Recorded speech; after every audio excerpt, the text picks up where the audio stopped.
എന്തുകൊണ്ടായിരിക്കാം ആര്യയുടെ രണ്ട് റിലേഷൻ, ആദ്യത്തെ ഹസ്ബൻഡിൽ നിന്നും നിങ്ങൾ ഡിവേഴ്സായി, രണ്ടാമതൊന്നും വന്നു, അതും ഇപ്പോൾ ഇങ്ങനെ വന്നു, എന്തുകൊണ്ടായിരിക്കും എന്നാ ആര്യക്ക് തോന്നണത്?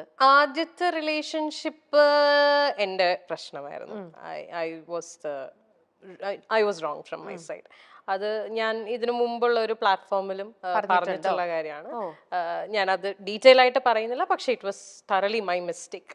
അത് ഞാൻ അക്സെപ്റ്റ് ചെയ്യുന്നു. ആ റിലേഷൻഷിപ്പ് അങ്ങനെയാണ്, അത് വേണ്ടാന്ന് തോന്നിയത്. അത് പിന്നെ എൻ്റെ ഒരു അത് കഴിഞ്ഞ് കുറെ നാൾക്ക് ശേഷമാണ് ആയിരിക്കും എന്റെ മിസ്റ്റേക്ക് ആണ് എന്നുള്ളൊരു റിയലൈസേഷൻ അല്ല, അത് ആ സമയത്ത് എനിക്ക് ആ റിയലൈസേഷൻ ഉണ്ടായി.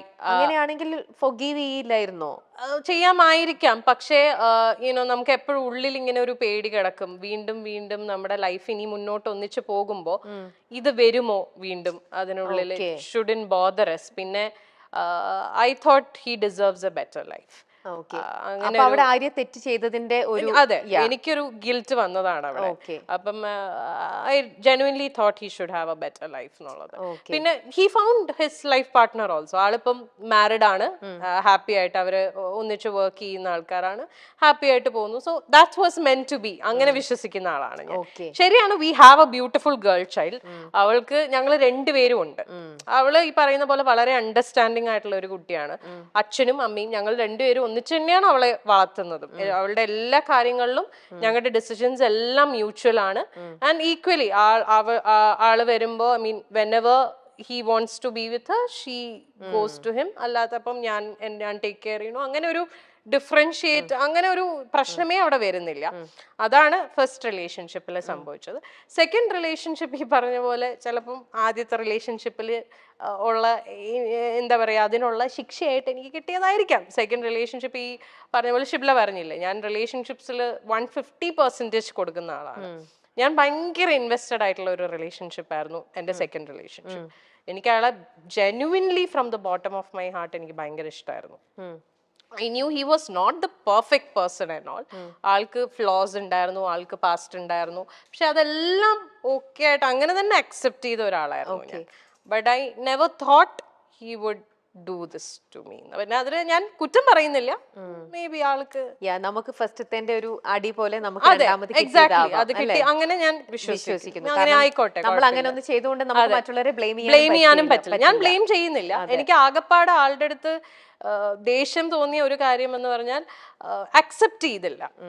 ലൈക്ക് വേറെ ഒരു ആളോടൊരു ഇഷ്ടം തോന്നി, അല്ലെങ്കിൽ ആ റിലേഷൻഷിപ്പിലേക്ക് പോയി എന്നുള്ളത് അത് ഓപ്പൺലി എന്നോട് പറഞ്ഞിരുന്നെങ്കിൽ നമ്മൾ സ്റ്റെപ്പ് ബാക്ക് ചെയ്യും. We would never force someone. നമുക്ക് ഒരാളെ ഫോഴ്സ് ചെയ്യാൻ പറ്റില്ലല്ലോ നമ്മളെ കൂടെ നിൽക്കൂ എന്നുള്ളത്.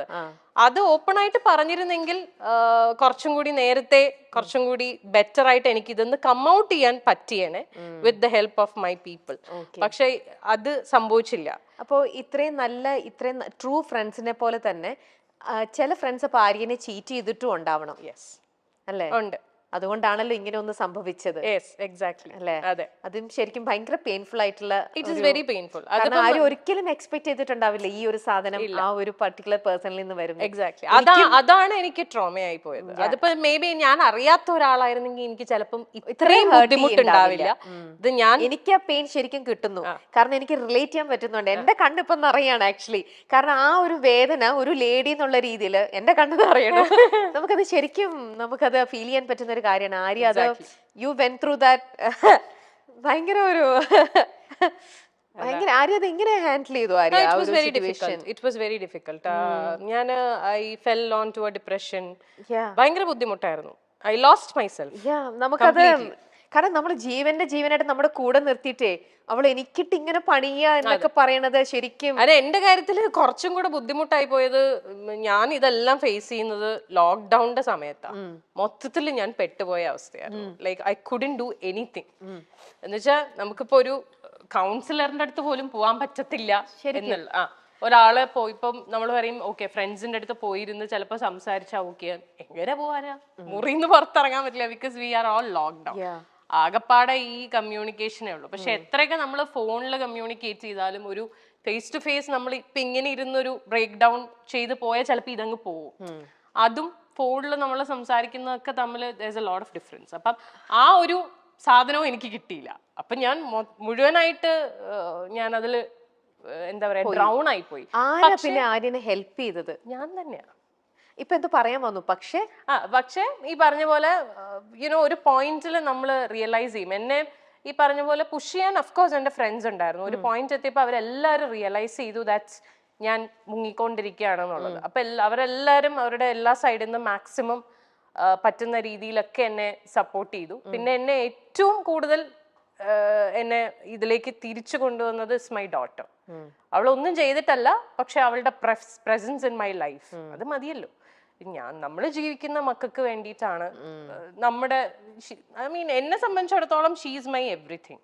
ഞാൻ ഇപ്പൊ ജീവിക്കുന്നതും ഇപ്പൊ കഷ്ടപ്പെടുന്നതും ഒക്കെ അവളുടെ ഫ്യൂച്ചർ സെക്യൂർ ആക്കുക, അവളെ ഹാപ്പി ആയിട്ട് വെക്കുക. ശരിക്കും റിലേറ്റ് ചെയ്യാൻ പറ്റുന്നുണ്ട്. ആ ഫീല് കറക്റ്റ് ആയിട്ട് കിട്ടുന്നുണ്ട് ശരിക്കും. ഭയങ്കര ഇത് കണ്ടു കഴിഞ്ഞാൽ എന്നെ ഈ പറഞ്ഞ എന്റെ ഫ്രണ്ട്സ് എല്ലാരും ചീത്ത വിളിക്കും.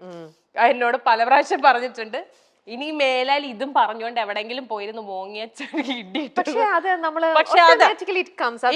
കാരണം നിങ്ങളുടെ കൂടെ ഒരു രീതിയിലും പിക്ചറിലുള്ള ഒരാളായിരുന്നില്ല ഞാനൊരു പുറത്തുനിന്നുള്ള ഒരു ലേഡി എന്നുള്ള രീതിയിൽ ഇന്നിപ്പോ ആര്യനെ ഇത്രത്തോളം ഇൻ ആൻഡ് ഔട്ട് മനസ്സിലാക്കിയതിൽ നിന്നും എനിക്ക് ഇത്രത്തോളം ഹേർട്ട് ചെയ്യണം എന്നുണ്ടെങ്കിൽ, എന്റെ കണ്ണുകൾ നിറഞ്ഞു ഇങ്ങനെ ഒഴുകണം എന്നുണ്ടെങ്കിൽ ആ ഒരു അത് അവർക്ക് ഞാൻ ഇങ്ങനെ ഇരുന്ന് കരയണത് കാണാനൊന്നും അവർക്ക് ഇഷ്ടമല്ല. അതുകൊണ്ടാണ് അവര് പറയുന്നത്, അല്ലാതെ വേറൊന്നും കൊണ്ടിട്ടല്ല. അവര് പറയണത് എന്തിനാ ഇങ്ങനെ പോയിരുന്നു ഇനി കരയില്ലേ എന്ന് പറയും. അത് അവരുടെ പോയിന്റ് ഓഫ് വ്യൂല് വളരെ അവർക്ക് അങ്ങനെ പറഞ്ഞ പോലെ ഈ ഞാൻ മറ്റേ ഇമോഷൻ ഉള്ളതുകൊണ്ട് ഇത് ട്രിഗറായി വരും. കഴിഞ്ഞു, that's over. പക്ഷെ എന്നാലും അത് ആര്യ എത്ര ടൈം എടുത്തിട്ടുണ്ടോ അതിന്ന് റിക്കവർ ചെയ്ത് ഇങ്ങനെ വരാനായിട്ട്? സെൽഫ് തന്നെയാണ് അത് കംപ്ലീറ്റ് വർക്ക് ചെയ്തത്. More than 1 year. പിന്നെ ഞാൻ എന്താ ചെയ്ത വെച്ചാല് ഞാൻ I wanted to distract my mind completely. അങ്ങനെ ഞാൻ ഫുൾ എന്റെ കോൺസെൻട്രേഷൻ എന്റെ ബ്രാൻഡിലിട്ടു. കാഞ്ചീപുരത്തില് ഒന്നും നോക്കിയില്ല, ബ്രാൻഡ് മാക്സിമം വർക്ക് ചെയ്ത് എനിക്ക് തോന്നുന്നു ആ ഒരു സമയത്താണ് ഞാൻ ആ ബ്രാൻഡിനെ ഒന്ന് ശരിക്കും പൊക്കിയെടുത്ത് കൊണ്ടുവന്നത്.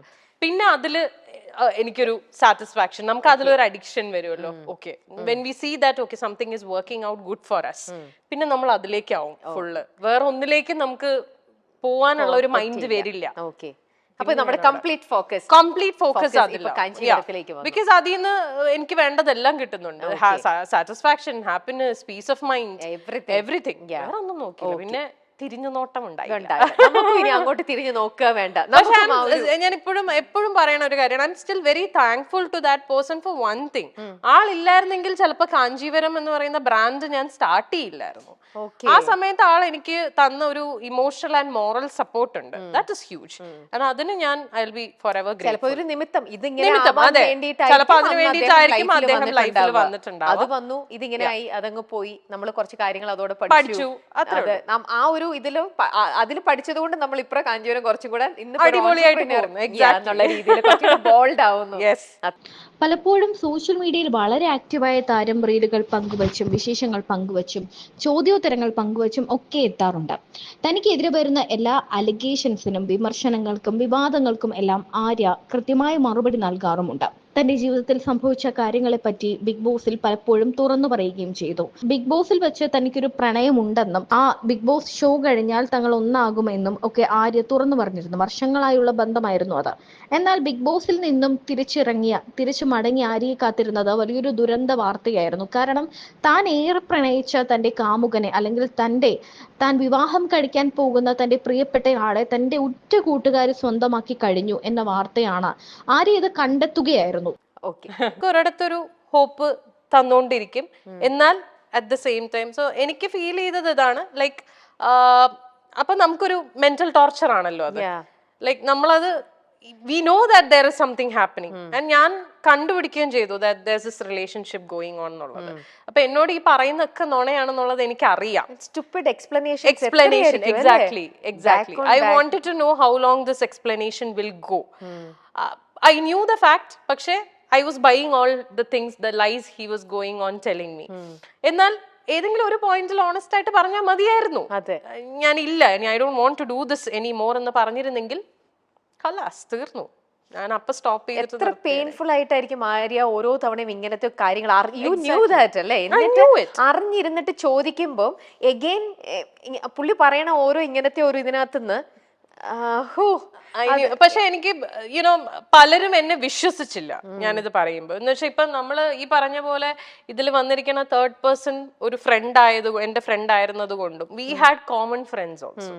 സോ ഒരിക്കലും ആരും വിശ്വസിക്കില്ല ഈ കുട്ടിയാണ് എന്ന് അവരൊന്നും അറിഞ്ഞിരുന്നില്ല, ബാക്കി നിങ്ങളുടെ ഫ്രണ്ട് സർക്കിളൊന്നും nobody knew. കംപ്ലീറ്റ്ലി ഹൈഡ് ചെയ്ത് വെച്ചു. But her husband found out. ആള് കണ്ടുപിടിച്ചിട്ടുണ്ടായിരുന്നു. പക്ഷെ nobody else, like friends, ആർക്കും അറിയില്ലായിരുന്നു. Nobody was ready to believe also.